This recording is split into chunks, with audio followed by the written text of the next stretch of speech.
السلام علیکم ورحمۃ اللہ. نحمده ونصلي على رسوله الكريم واما بعد فاعوذ بالله من الشیطان الرجیم. بسم اللہ الرحمن الرحیم. سرگودا کے توحید پرستوں، جیسا کہ 20 دسمبر سے آپ اخبارات، مختلف اخبارات اور ٹی وی چینلز کے ذریعے مجھ سے واقف ہو چکے ہیں، لیکن اس کے باوجود میرے یہاں آنے سے پہلے جو کچھ سیاسی قسم کے لوگوں کی طرف سے پروپیگنڈا کیا جا رہا تھا، اس پروپیگنڈا کا تاثر ختم کرنے کے لیے میں سب سے پہلے اپنی فیملی، اپنے خاندانی حوالے سے آپ کے سامنے کچھ باتیں گوش گزار کرنا چاہتا ہوں. میں مرزا غلام احمد قادیانی، جس نے جھوٹا مدعی نبوت ہونے کا دعویٰ کیا تھا، اس کا پڑپوتا مرزا بشیر الدین محمود جو اس کا دوسرا خلیفہ تھا، اس کا پوتا، اور مرزا ناصر احمد جو اس کا تیسرا خلیفہ تھا، اس کا بیٹا مرزا احمد بلال تھا. اور اللہ تعالی کے فضل سے اللہ نے مجھے حق سے روشناس کروایا، اور آج میں مرزا احمد بلال سے عبد الرحمان کا سفر کرتا ہوا آپ تک پہنچا ہوں.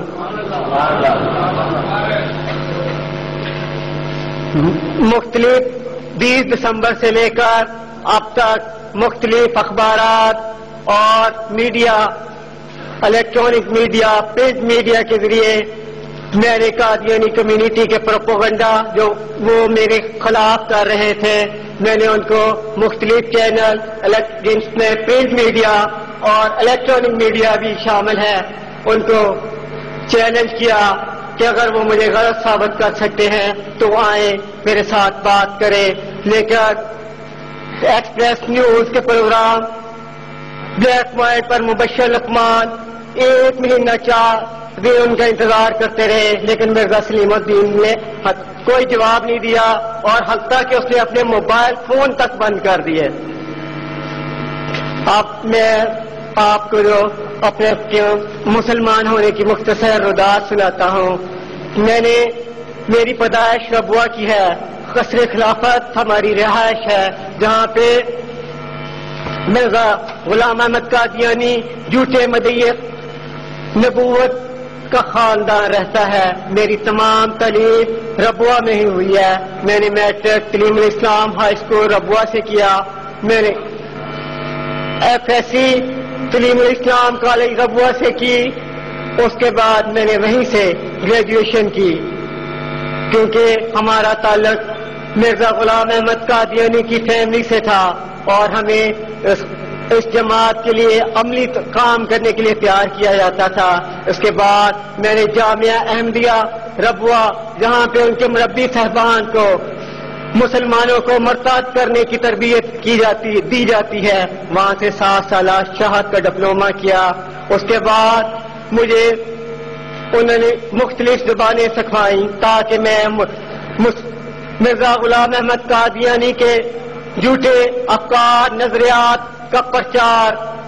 یورپ اور افریقی ممالک میں کر سکوں. لیکن اللہ رب العزت کو میرا ایسا کرنا منظور نہ تھا. میں نے تحریک صدر انجمن احمدیہ، تحریک وقف جدید میں مختلف ادوار میں کام کیا. اس کے بعد میری خلافت لائبریری ربوہ میں ایڈمنسٹریٹر کی حیثیت سے ذمہ داری مجھے سونپی گئی. تو اس دور میں ہم نے کچھ مارکیٹ سے کچھ کتابیں پرچیز کی لائبریری کے لیے. جب ہم نے وہ کتابیں کی لسٹ چیک کی تو اس میں ایک کتاب غلطی سے القادیانیت کے نام سے علامہ احسان اللہ ظہیر شہید رحمت اللہ علیہ کی غلطی سے آ گئی.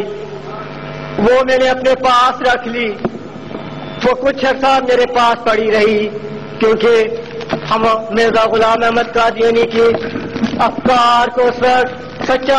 سچے سمجھتے تھے.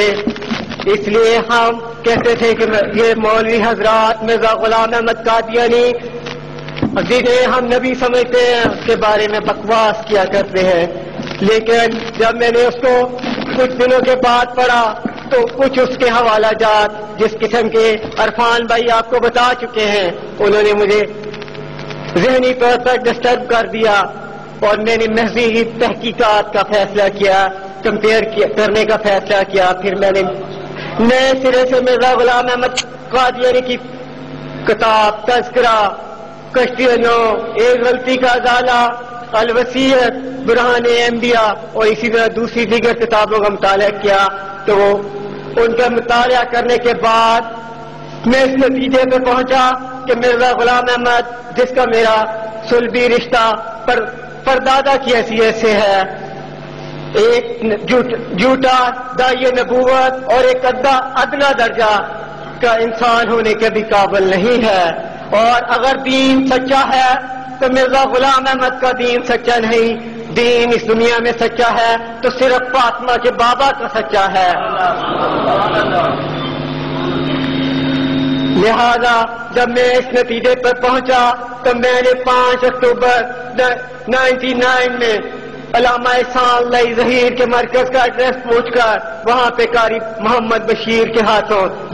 مرزیت اور مرزا غلام احمد کی لعنت بیچ کر اسلام قبول کر لیا۔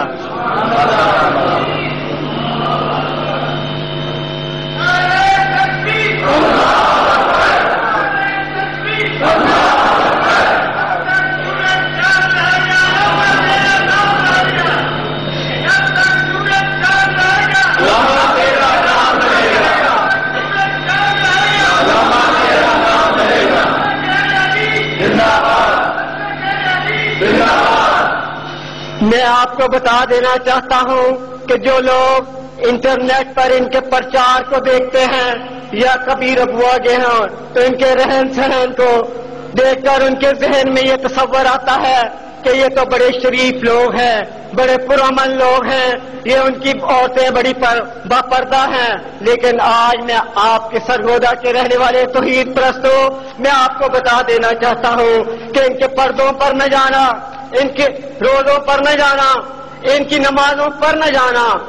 ان کی قرآن کے پڑھنے کو نہ جانا، میں آج ان کے چند عقائد کے بارے میں تمہیں بتا دینا چاہتا ہوں کہ یہ عقیدہ توحید کے بارے میں کیا خیالات رکھتے ہیں۔ مرزا غلام احمد قادیانی حقیقت الوحی میں یہ لکھتا ہے کہ ایک دفعہ اللہ نے مجھے کہا کہ میرے قریب ہو جا اے میرے بیٹے۔ ایک جگہ وہ لکھتا ہے کہ اللہ نے مجھ سے کہا، خدا نے مجھ سے کہا کہ تو میرے پانی سے ہے۔ انہوں نے تو عیسائیوں نے تو حضرت عیسیٰ کے جانے کے بعد انہیں ابن اللہ کہا، یہودیوں نے حضرت عزیر کے اس دنیا سے جانے کے بعد انہیں ابن اللہ کہہ دیا، لیکن مرزا غلام احمد معلوم نے اپنی زبانی کبھی وہ خدا کا بیٹا بنتا ہے، کبھی اس کا وہ صلبی بیٹا بنتا ہے، اور کبھی ایک جگہ وہ لکھتا ہے کشتیانو میں لکھتا ہے کہ ایک دفعہ خدا نے مجھ سے قوت مردمی کا اظہار کیا بحالت مریم میں، اور آپ اس بندے کی اس ذہنی کیفیت کا ایک اندازہ، جھوٹے مدعی نبوت کی ذہنی کیفیت کا اندازہ کر لیجئے کہ جس کو یہ پتہ ہی نہیں کہ خدا فارسی کا لفظ ہے اور اللہ تعالیٰ کے ذاتی ناموں میں خدا نام کا کوئی لفظ نہیں، جس کو خدا اللہ سے آشنا ہی نہیں ہے، اللہ کے ناموں سے آشنا ہی نہیں ہے، وہ نبوت کا دعویٰ کرتا پھر رہا ہے۔ اور بعض مرزئی حضرات، قادیانی حضرات یہ کہتے ہیں ہم مسلمانوں کو کہ ہم مرزا غلام احمد کو امتی نبی یا مجدد یا امام مہدی مانتے ہیں، ہم اسے مستقل نبی نہیں مانتے۔ تو انوار خلافت پڑھ کر دیکھ لیجئے جو میرے دادا مرزا بشیر الدین محمود کی لکھی ہوئی ہے، اس میں وہ صفحہ نمبر 25 سے لکھتا ہے کہ میری گردن کے دونوں طرف تلوار رکھ دی جائے اور مجھے کہا جائے کہ نبی کریم صلی اللہ علیہ وسلم آخری نبی ہیں، تو میں کہوں نہیں، نبی کریم صلی اللہ علیہ وسلم کے بعد نبوت ختم نہیں